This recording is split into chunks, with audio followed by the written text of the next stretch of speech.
দক্ষিণ কলকাতার গড়িয়াহাট কাঁচাবাজার শহরের অন্যতম এই ব্যস্ত বাজারেই বেশি ওঠে বাংলাদেশ থেকে আসা রূপালী ইলিশ। প্রতি বছর পূজার আগে স্থানীয় বাসিন্দাদের অনেকেই আসেন পদ্মার ইলিশের খোঁজ নিতে।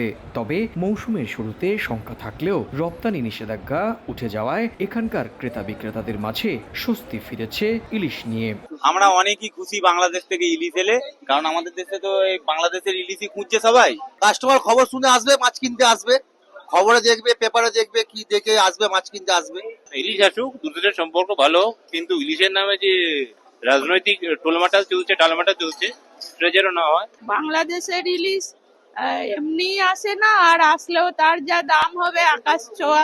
ওয়েট করে আছি, আর কদিন বাকি পুজো, যদি ইলিশ আসে তো খুব ভালো খবর। সেটা ভালো সুখবর, ওদের জন্য ভালো, আমাদের জন্য ভালো। দুই বাংলার মানুষের কাছে ব্যাপক জনপ্রিয় মাছটি সময়ে গড়ানোর সঙ্গে সঙ্গে হয়েছে দুই দেশের কূটনীতিরও অংশ।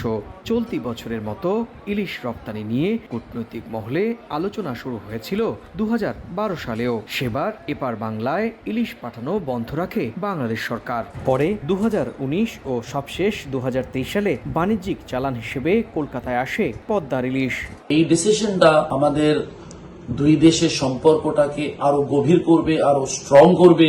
স্পেশালি এই দুই বাংলার রিলেশনটাকে, বাইলেটারাল টাইজটাকে আরো স্ট্রং করবে। আমি আশা করি যে সামনে বছরও এইভাবে আমরা বাংলাদেশ গভর্নমেন্টের কাছে ইলিশ পেতে থাকব।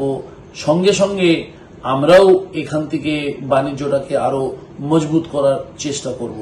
ভরা মৌসুম হলেও বাংলাদেশে বেশ চড়া দামে বিক্রি হচ্ছে ইলিশ, যা নিয়ন্ত্রণে রাখতে সম্প্রতি রপ্তানিতে নিষেধাজ্ঞা দেয় অন্তর্বর্তী সরকার। এর পরিপ্রেক্ষিতে 9 সেপ্টেম্বর দেশটির সরকারের কাছে আমদানির অনুমতি চেয়ে আবেদন করে ভারতের ফিশ ইম্পোর্টার্স অ্যাসোসিয়েশন।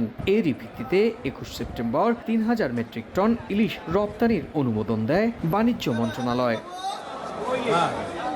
সুব্রত আচার্য, সময় সংবাদ, ভারত।